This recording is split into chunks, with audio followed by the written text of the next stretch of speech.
Let's go straight to the world of basketball, and it's all about Rivers Hoopers Basketball Club, and they are doing amazing things when it comes to playing basketball in Nigeria. They've won a couple of tournaments, I must say, and I'm proud that Rivers Hoopers will represent Nigeria well when it comes to international competitions.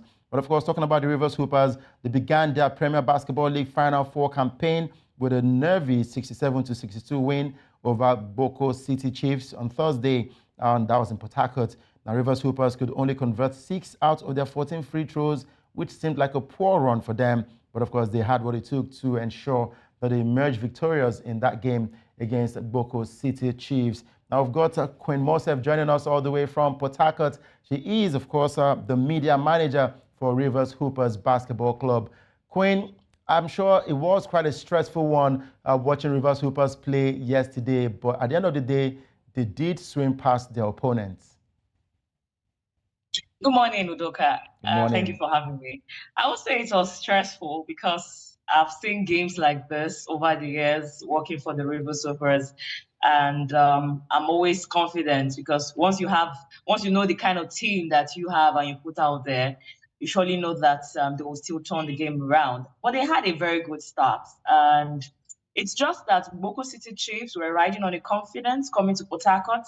They had won a tournament on Sunday in Abuja and also finished second in the Savannah Conference. So, and there's this hype around them. This is the first time they are playing the league, but they've done a whole lot of good business in terms of ownership, in terms of funding. They even have 2 Americans, even though they are Nigerians, but Nigerian Americans. They stay in the US. They were born and brought up in the US. So I'll just say Americans. They brought them in, got a lot of players together. So they were coming to Port Harcourt. They actually were bragging that they were going to beat the Rivers Hoopers, even went as far as the sports commissioner's office to tell him that they were going to beat the Hoopers. So they were coming into the game with confidence. And Rivers Hoopers really started really well. So I would say I was really stressed watching them because I still had that confidence that they were going to still maintain whatever momentum they had started with. If you look at the first quarter result, they started off with 26, meaning they limited the Gboko City Chiefs to just 6 points in the first quarter. It was the second quarter which they started getting into the game, and second half was when they really gave us a tough fight. So the main game or the main action of the game was in the second half. So a bit stressful at some points in the game. I know I will attribute that too because at some point I really understood why they were playing that way, because this team have not played in front of their home fans for 6 years. The last time they played in front of the Port Harcourt fans was in 2017, July 22, where they played against Customs. That was in the Kwesi League. But after 6 years, it's been a break league where they have to travel to Lagos, Abuja, Akure, Asaba, Ibadan, all of that to play. So for a team where we just had 2 players who were in that 2017 squad, I think they were the ones who had to keep their heads down and also talk to the rest of them that, see, this is the way the Port Harcourt fans cheer. It was rowdy, it was crowdy, it was a packed-full arena. So you expect this. So don't try to play iso ball. Just play your game, settle well, and let's get this victory. We've started off.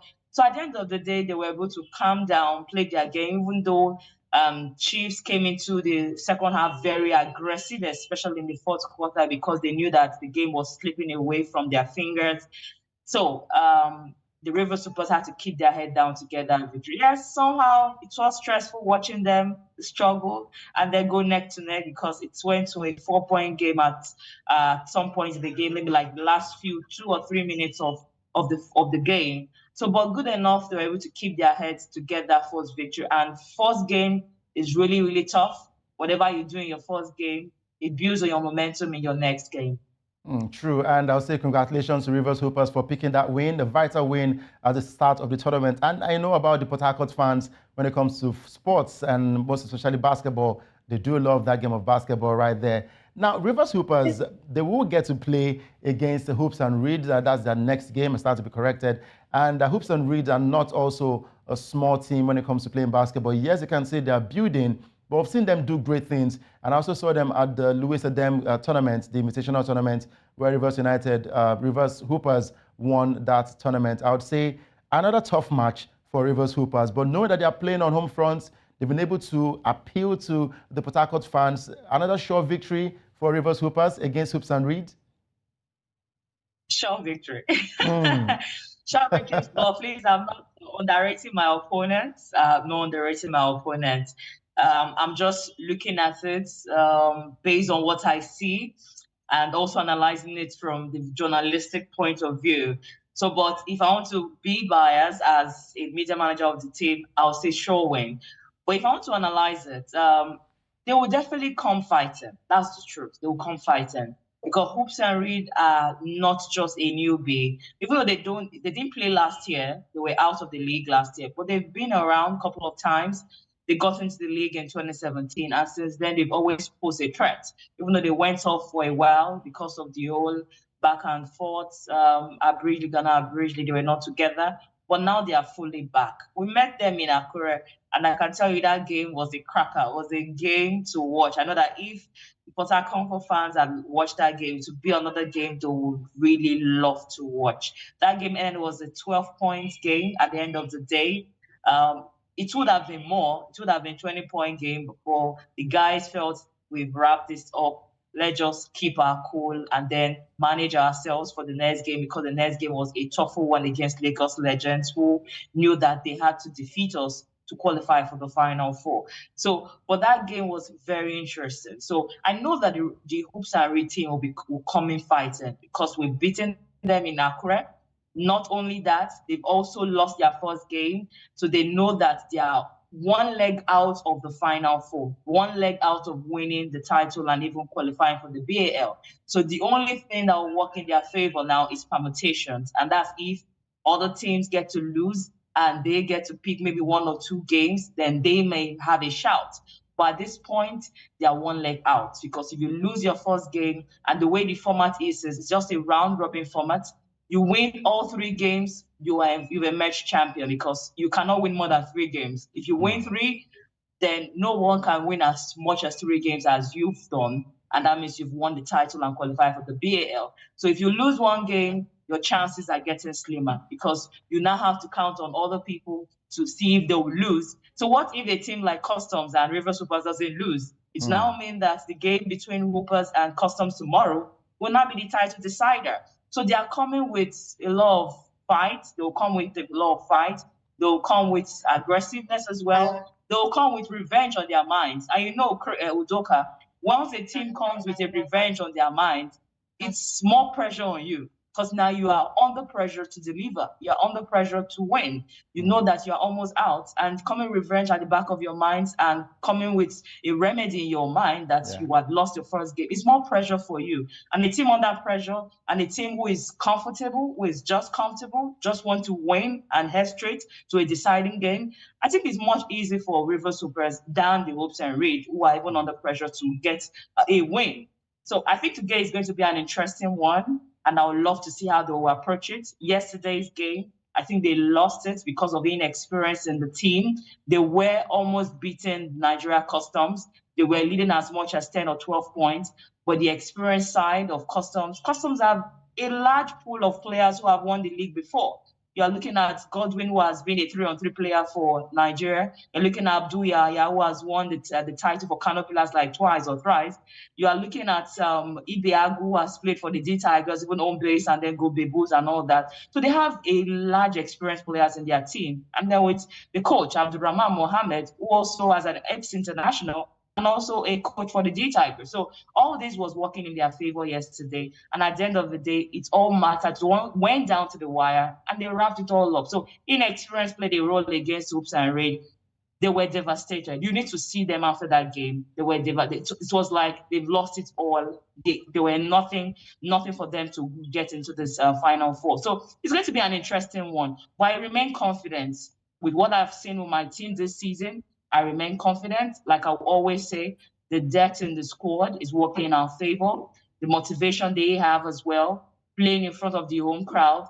And don't forget, chemistry as well is working for them. Some of these teams or out of the Final Four only built this team together in the first phase. But we've been together since January. And for a team who has kept themselves together to this very moment, they'll just keep moving. You can close your eyes and you know who you are going to pass the ball to. And we are a good rotation team. We know how to pass the ball very well, which worked in our favor. So Udoka, I'm still very confident, but it's going to be a very good game today. All right, I like your confidence level, but I'd love to play the devil's advocate here. I'm sure you don't want to hear this, but I just would like a twist No in the problem. tournament. I'd like to hear a twist, get a twist in the tournament. I would love to see probably Rivers Hoopers lose to Hoops and Reeds and let the tournament Okay. go down the wire on the final day to see who would get to win the title. Because, I mean, if you win all your 3 games, you made champions and you get to represent Nigeria, it means like you strode through other teams. But let's have some of these top teams lose to the lower teams.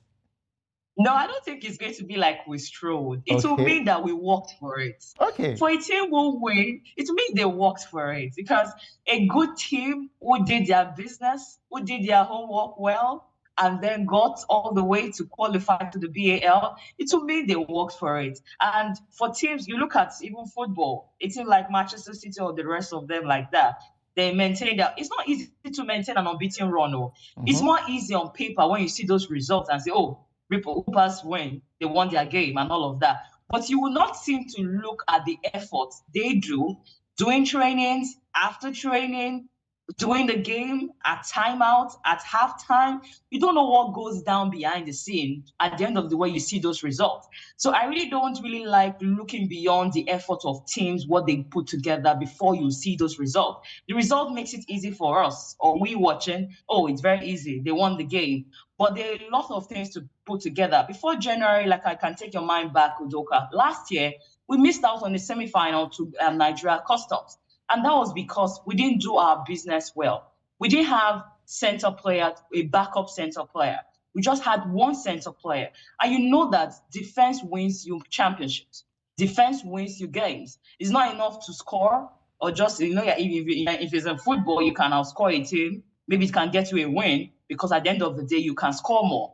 But for basketball, you need to outscore when you outscore your opponent, you also need to defend, because you are not stopping them in those runs, because they will definitely have runs. You cannot stop them, you cannot defend properly, get those rebounds, then you cannot win matches. And that was our big last year.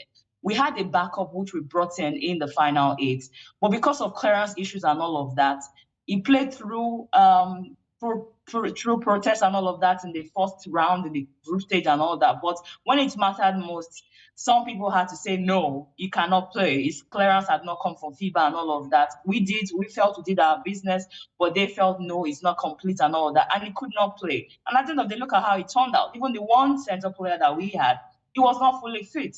And that was how we missed out on that final to Kwara Falcons. But when we're going to January, we told ourselves, this year, we'll stick with players in Nigeria, players who ply their trade in Nigeria, who will stay with us for 1 year. And what the Rivers State government have done is that they've made sure that salaries are paid all through the year. Unlike other teams who don't have the privileges of this motivation, or well-funded teams, where because of this bridge league, you cannot tend to pay your players all through the year. So when there's a competition, 1 month, 2 weeks, 3 weeks, you just gather them and say, okay, yes, I'm paying you for this month, I'm paying you for this week. But for the River Supers, they are paid all through the year. So we had to put them together in January. And in February, we also lost. I don't know if you've forgotten the Louis Eden Championship, the first edition in February. Yeah. We lost out in the semis as well. And after then, we went back and said, okay, even though we've done our business, there's still a lot of work to be done. And when we came back in the second edition of the Louis Eden tournament 6 months later, we got the victory. Yeah. And that's because chemistry. We stayed together. The new guys that came in, we got in some players from Kwara Falcons who went to the BAL, about 2 of them, 3 of them. We got in other players from another team, put them together, and we've stayed together over the years. So I really don't want to write off the effort that these players have done almost 11 months together, and now the results are showing now because of the effort they've put together. So if we strolled, I won't call it that we've strolled. I will say it is the effort, the result of the effort put together by the boys over the month, all through the year, that it is now showing for us to see. So I don't think Udoka would be the appropriate word, would that be we strolled if we don't lose a game. It's the effort the boys did. So you should credit them, you should commend them for doing so. All right, so I will look forward to more wins for Rivers Hoopers. I just had to put that in there because maybe I do not like Manchester City, how they've been strolling through the EPL and all of that, and I had to put that in for Rivers Hoopers. I see. Well, of course, we look forward to the game later today. Rivers Hoopers taking on Hoops and Reed, and Nigeria Customs will take on the team that lost to Rivers Hoopers, Gboko City, and we just hope that they can get their sweet revenge against Nigeria Customs. That would be a sweet game too, Yeah. Udoka. In short, that is the game of the day. Not even Rivers Hoopers, Hoops and Reed. Yeah. That game is the game of the day. Yeah, 3 o'clock. So, and it will be streamed live as well. So that game is that because these two sides met in Abuja. And City Chiefs lost to Customs, not really a huge margin. And now they know they've lost to Hoopers. They even came and for Customs, they came out with just a 10-man rotation. So a lot is working in favor of Chiefs if they can get to this victory. I tell you, if it goes in the way of City Chiefs, I won't be surprised. All right, I look forward to that one. 3 p.m. kickoff time, or rather jump ball time, because you call basketball a different way in that one. But of course, thank you very much, Queen, for joining us today, and we wish Rivers Hoopers all the best. Thank you so much for having me.